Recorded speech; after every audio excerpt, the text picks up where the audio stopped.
ఎవరైనా సరే ఆరోగ్యంగా ఉండాలంటే శుభ్రత పాటించాలి. మరి శుభ్రత కావాలంటే ఎలిం ప్రొడక్ట్స్ వాడాలి.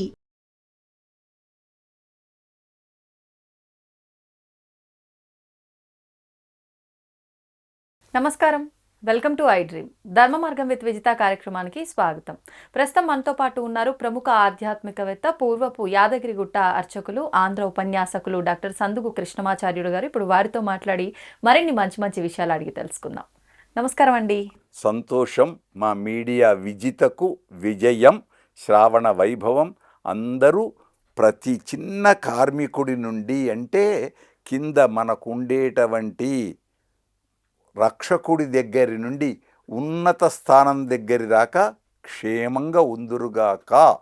అందుచేత అందరూ సాంకేతిక నిపుణులు, మన ఇద్దరం మాట్లాడుతున్నాం కానీ దీని వెనక ఎన్నో ఉంటాయి. వాళ్ళందరూ ఆనందంగా ఉందురుగాక. కాబట్టి మా ఐడి మీడియాకు అనేక శుభాకాంక్షలు అందిస్తూ ప్రారంభిద్దాం. ధన్యవాదాలండి. అయితే ఇప్పుడు ఈ శ్రావణ మాసంలో ఎక్కువగా లక్ష్మీ అమ్మవారి ఆరాధన చూస్తూ ఉంటాం. కానీ స్వామిని అమ్మవారిని ఇద్దరిని కలిపి ఆరాధించటము ఇంకా ప్రాముఖ్యం అని చెప్పి మీరు చెప్పారు. ఈ ఎలాగూ మనకు శనివారాలు కూడా ఉన్నాయి. శుక్రవారం అమ్మవారిని ఆరాధిస్తాము, శనివారాలు వస్తున్నాయి, స్వామి వారిని కూడా ఆరాధించే వాళ్ళు ఉంటారు.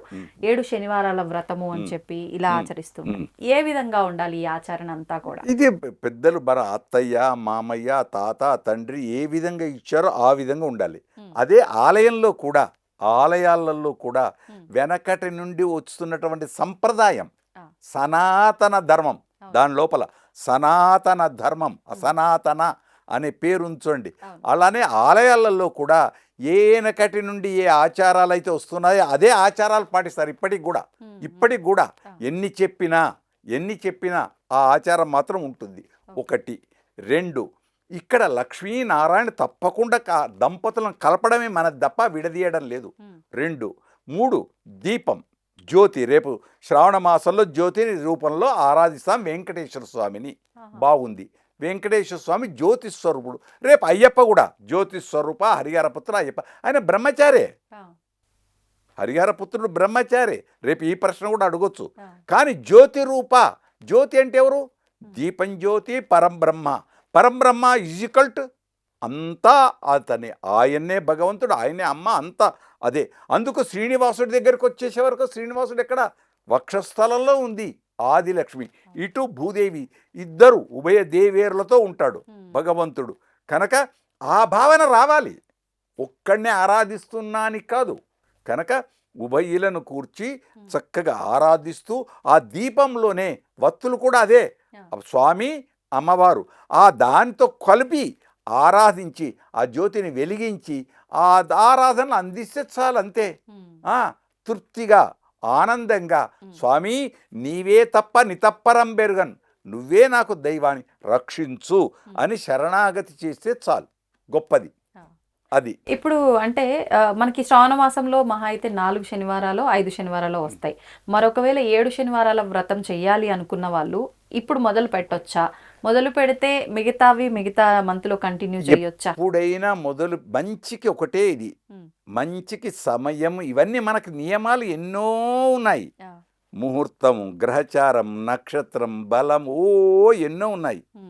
అన్నీ తెలిసినవాడు అమాస నాడు పోతాడు, ఏమీ తెలియనివాడు ఏకాదశి నాడు పోతాడు. ఈ చిన్న సామెత ఏమందాం.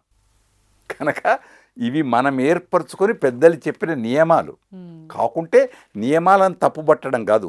నువ్వు మంచి ఏది చేద్దామనుకుంటావో అప్పుడే చేసేయి.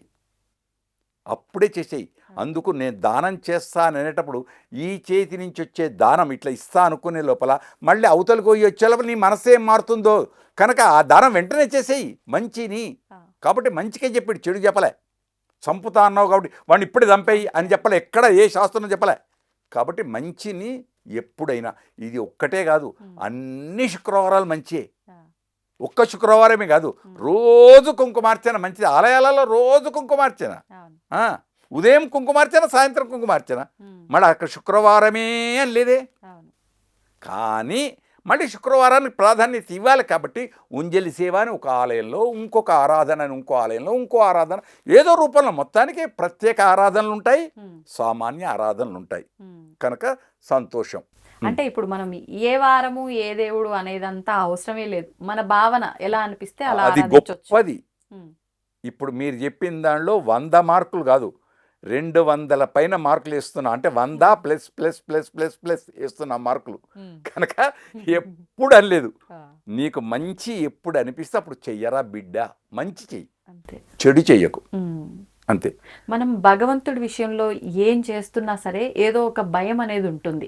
అంటే ఏదైనా తెలిసి తెలియక తప్పు చేస్తే మళ్ళీ ఇది నాకు దోషంలా వస్తుందేమో ఫలితం మళ్ళీ రాకపోయినా. పెద్ద మంచిది ఇచ్చారు మీరు. అందుకే ప్రతిదీ చేసిన తర్వాత చివరికి ఉంటుంది. కాయేన వాచ మనసేంద్రియైర్వా బుద్ధ్యాత్మనావా ప్రకృతే స్వభావాత్ కరోమి యద్యత్ సకలం పరస్మై నారాయణ ఏతి చదువుతామే అందరం. అవును. అంతే తప్ప మళ్ళీ ఇంకోటి చదువుతాం, మంత్రహీనం క్రియాహీనం భక్తిహీనం జనార్దన. అంతేకాదు యదక్షర తప్పు చదవచ్చు, స్వరం తప్పు కూడా వస్తుంది. యదక్షర పదభ్రష్టం మాత్రాహీనంతు యద్భవేత్ తత్సర్వం క్షమ్యతాం దేవ నారాయణముస్తి. పెద్దది, ఇంత పెద్ద గజదండ వేయాల్సిన అవసరం లేదు. చిన్న మాల వేసి ఇదే పెద్ద అనుకో అంటే ఏ ముఖ్యమంత్రి కూడా తప్పుపట్టాడు. అవును. ఇంత పెద్దగా వేసి 50 మంది పట్టుకొచ్చి వేయాల్సిన అవసరం లేదు. ఉమ్. దేశానికి నేనేం చేస్తున్నాను అవును. ఆ ద్రవ్యం. అందుకే కొందరు మంత్రులు, కొందరు ముఖ్యమంత్రులు కూడా ఉమ్. నాకు దండలు వేయకండి, ఆ దండలకు వేసే ఖర్చును పేదవాళ్ళకు ఖర్చు పెట్టండి, నాకు ఒక చిన్ని పుష్పం ఈ అంతే చాలు. ఉమ్. చిన్ని పుష్పం, అది కూడా గులాబీ పువ్వు కాదు, ఏదో ఒక ప్రేమ పుష్పం, ఆ, అంతే చాలు, అది గొప్పది. అంతే. అంతే. కాబట్టి పూజలకు కూడా 7 వారాలని కాదు 21 వారాలని ఉంది. ఇంకా ఇంకా ఇంకా ఇంకా ఎన్నెన్నో మనం కల్పించుకున్నాం. ఆహా. కానీ నిత్య పూజలు ఉన్నాయి, గుర్తుంచుకోండి. ఉమ్. త్రికాల పూజలు ప్రాతः మధ్యాహ్న సాయంకాలం. అది సూర్యుడికి అర్ఘ్యం. ఎంతమంది వదులుతున్నారు, చాలామంది ఉన్నారు పాటించేవాళ్ళు, కానీ పాటించాలి. ఉమ్. సంధ్యా వందనం దాని పేరే. ఆ, అది పురుషులకు స్త్రీలకు అందరికీ. ఏదో పురుషులకే చెప్పారని కాదు. అవును, అవును. సో అప్పుడు దీపాలు వెలిగించి జ్యోతి, ఉమ్. ఉదయం లేవగానే దీపం వెలిగించి చేయడం, పాలో ఏదో నైవేద్యం. మధ్యాహ్నం మళ్ళీ వంట కాగానే మళ్ళీ దీపాన్ని ఆరాధన చేసి మళ్ళీ ఆ మధ్యాహ్నపు ప్రసాదం నైవేద్యం, మళ్ళీ సాయంత్రం కాగానే సాయంత్రం జ్యోతి వెలిగించి మళ్ళీ ప్రసాదం. కాకుంటే సాయంత్రం అయ్యే వరకు ఏం చేస్తాం, సాయంత్రం దీపం జ్యోతి పరబ్రహ్మాన్ని దండం పెట్టి మళ్ళీ ఆ మాంగళ్యాను దీపలక్ష్మికి మళ్ళీ కళ్ళకు అద్దుకోవడం, పేరంటానికి వచ్చిన వాళ్ళు పేరంటే అంతా మనం కల్పించుకున్నది ఇవన్నీ. అవును. కాకుంటే శాస్త్రం ఉంది, ఉమ్. దాన్ని ఆచరిస్తున్నాం. ఆచరించింది మంచిగా ఆచరించు, ప్రేమతో ఆచరించు. శనివారమే కాదు, అన్ని గొప్పవే. ఉమ్. 365 రోజులు ఆ, విన్నారా, 24 గంటలు సృష్టిలో ఉన్నది ప్రతిదీ మంచి ఉమ్. అనుకుంటే భావన లేదు, ఇంకేంది. అంతే అంతే. ప్రహ్లాదుడు ఏం చేశాడు, ఏం భావన చేశాడు? ఉమ్. ముహూర్తం చూసుకొని తపస్సుకి వెళ్ళాడా? లేదు. ధ్రువుడు ముహూర్తం చూసుకొని తపస్సు చేశాడా? లేదు. ఏ ఋషులు? ఉమ్.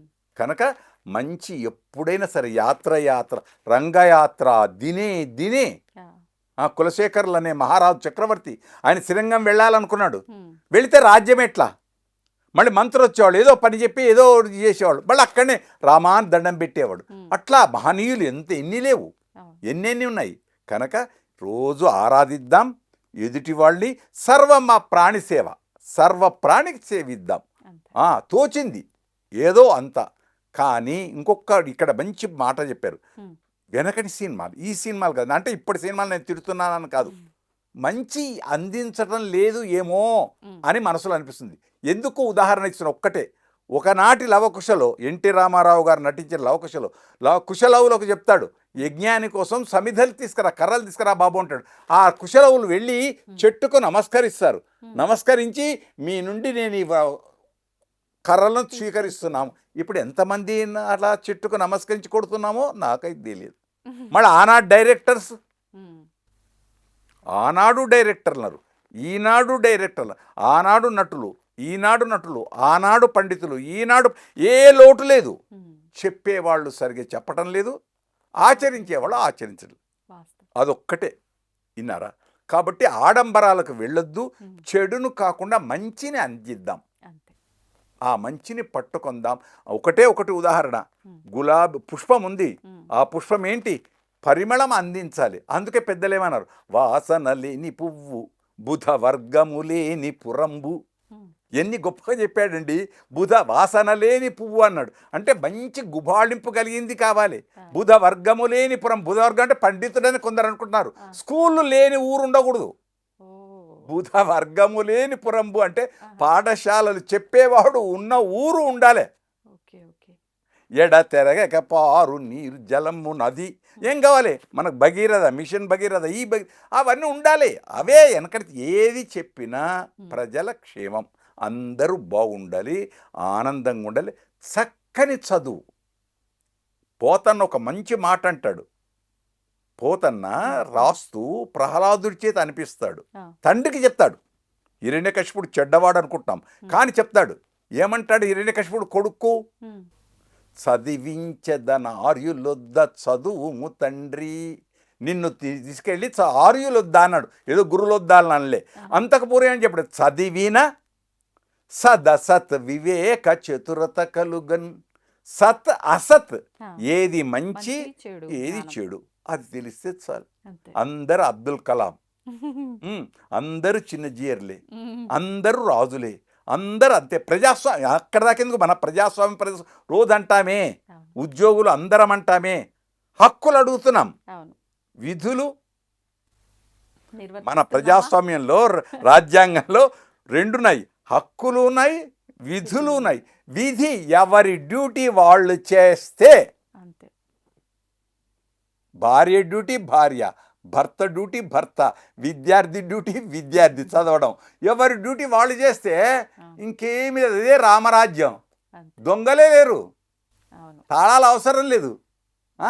అందుకోసం ఇది ఉంటే చాలు. అలాంటి కాలం వస్తుంది అని ఆశిద్దాం. మానవుడు ఆశాజీవి కనుక ఆ మంచి కాలము, ఒక సినిమాలో ఉంది పాఠం, ముందు ముందు ఉంది లే, అట్లా మంచి వస్తుంది అని ఆశిద్దాం. మంచి జరగాలి, అందరూ బాగుండాలి. ఇంకో ఇప్పుడు చెప్పాను, జీతాల కోసం పోరాడుతున్న, హక్కుల కోసం, కానీ విధుల కోసం మన విధి మనం కరెక్ట్గా చేస్తున్నామా లేదా అది నాకు నేర్పింది మా సర్వేల్ రెసిడెన్షియల్ స్కూల్. డ్యూటీకి సర్వేల్ రెసిడెన్షియల్ స్కూల్లో నేను డ్యూటీ చేసేటప్పుడు ఒక్క నిమిషం ఆలస్యంగా క్లాస్ రూమ్లోకి ఎంటర్ లేదు. మళ్ళీ ఇంకో లెక్చరర్ వచ్చేదాకా బయటకు వచ్చేది లేదు. మేము మళ్ళీ నెక్స్ట్ పీరియడ్ లెక్చరర్ అక్కడ నిల్చున్నప్పుడే మళ్ళీ మేము బయటకు వచ్చేది. కారణం, పిల్లలకు మళ్ళీ వేరే విధంగా ఇంకో దిక్కుపోతుంది. నా డ్యూటీ అయిపోయింది కదా, నా పీరియడ్ అయిపోయింది కదా, బెల్ అయింది కదా అని వెళ్ళిపోయాయి అనుకోండి, పిల్లలు వేరే ముచ్చట్లు పెడతారు. కాబట్టి ఆయన రాగానే గుడ్ మార్నింగ్ సార్ అని లేస్తారు కదా, శుభోదయం అని, అంతే. వాళ్ళకి సమయం ఇవ్వకూడదు. దాన్ని మన క్రమశిక్షణ, దాన్ని ప్లానింగ్, ప్రణాళిక, ప్లానింగ్, టైం టేబుల్, అంతే. దాంతో అట్లానే డైరీ రాసుకునే వాళ్ళ రోజు నిత్య దినచర్య. ఆ దినచర్యలు నువ్వు చెడు రాసుకొని మళ్ళీ ఒకసారి చూడు. రాస్తున్నారు దినచర్యలు, కానీ మళ్ళీ పేజీ నేను ఎన్ని చెడు చేసినా అని ఎంతమంది చూస్తున్నారు? చూడట్లే ఉంటారేమో, కానీ ఉన్నారు. తక్కువ మంది. తక్కువ అవుతుంది. తక్కువ కాకూడదు, ఎక్కువ కావాలి. నా కోరిక అంతా అది ఒకటే. దేశంలో మంచి పెరగాలి, చెడు తగ్గాలి. చెడు ఉంటుంది, ఎన్ని చేసినా చెడు ఉంటుంది. విమర్శలు వస్తాయి. నేను ఇప్పుడు మాట్లాడుతున్నాను, ఎన్నో విమర్శలు వస్తాయి. కానీ చివరిగా నేను చెప్తున్నాను, మా ప్రేక్షక మహాశయులకు అందరికీ మాలో ఉండే వాక్కులలో ఏదైనా చెడొస్తే దాన్ని అన్యథా భావించకండి, మంచిగా స్వీకరించండి. మీవాడు అనుకోండి. నేనేదో ధర్మ సందేహాలు పండితుడు చెప్పాడని కాదు, ఆలోచిద్దాం, మంచిని పట్టుకుందాం. శుభం శుభం శుభం. జయోస్తు.